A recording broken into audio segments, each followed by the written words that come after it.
இந்த வீடியோட சோர்ஸ் ப்ராப்பரா எங்கன்னு தெரியல, காலேஜா இல்ல ஏதோ ஒரு ஈவென்ட்டானு. சேகர் பாபு முன்னிலையில அந்த ஈவென்ட் நடக்கும்போது சேகர் பாபு அவர்களை வச்சுட்டு அந்த ஈவென்ட் நடத்தின லேடி அவர் கொஞ்சம் குழுகுலுன்னு ஆக்குற மாதிரி ஏதோ பேசலான்னு புதுசா வந்தவங்கன்னு சொல்லி தளபதி கொஞ்சம் மட்டம் பண்ணி பேச, கீழே இருக்கவங்க யாரும் மேல வந்து ஆப்பு வைக்க மாட்டாங்க தைரியத்துல கீழே இருக்கவங்க கிட்டே அந்த கேள்வி கேட்க, கீழே டிவி கேஸ் இந்த தம்பி இருந்திருப்பான் போல, மேல வந்து நடுமண்டையிலே ஆப்பு வச்சுட்டு போயிட்டான். இப்ப நீங்க ஒரு விமானத்துல போறீங்க, கிட்டத்தட்ட 50 வருடம் அனுபவம் இருக்கிற ஒரு பைலட் இருக்காரு, நேத்து தான் கத்துட்டு வந்த ஒருத்தர் இருக்காரு, யார் ஓட்டுனா நீங்க போவீங்க? புதுசா இன்னைக்கு தான் கத்துட்டு உங்களை பிளைட்ல கூட்டிட்டு போனா போவீங்களா? அதுதான் திடீர் அரசியல். இத்தனை நாள் வேற என்னவோ பண்ணிட்டு இருப்பாங்க. இப்ப முதலமைச்சர் ஆசை வந்த உடனே என்ன பண்ணுவாங்க?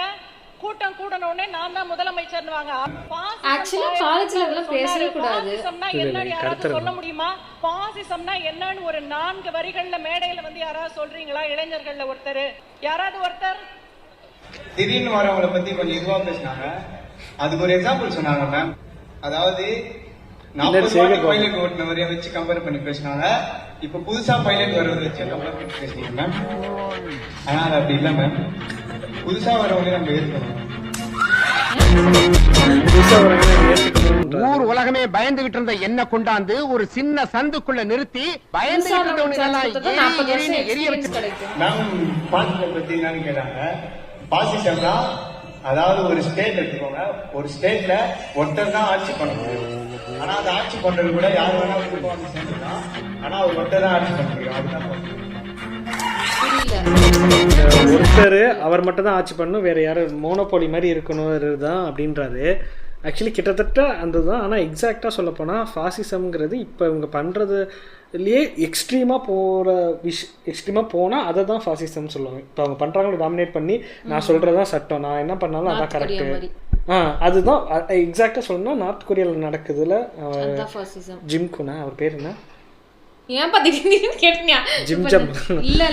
அவர் பண்றாருல கிம் ஜாங், அவர் பண்றதுதான் எக்ஸாக்ட் ஃபாசிசம்.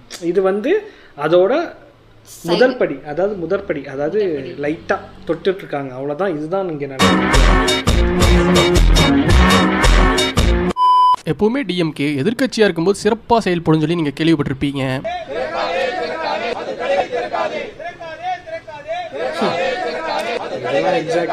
நாட்டுல குடிய தயார் பண்றதே 8 கம்பெனி தான் இருக்கு. குடிக்காதீங்கன்னு பிரச்சாரம் பண்றவங்க இத தயார் பண்ணாதீங்கன்னு சொல்லிடலாம்.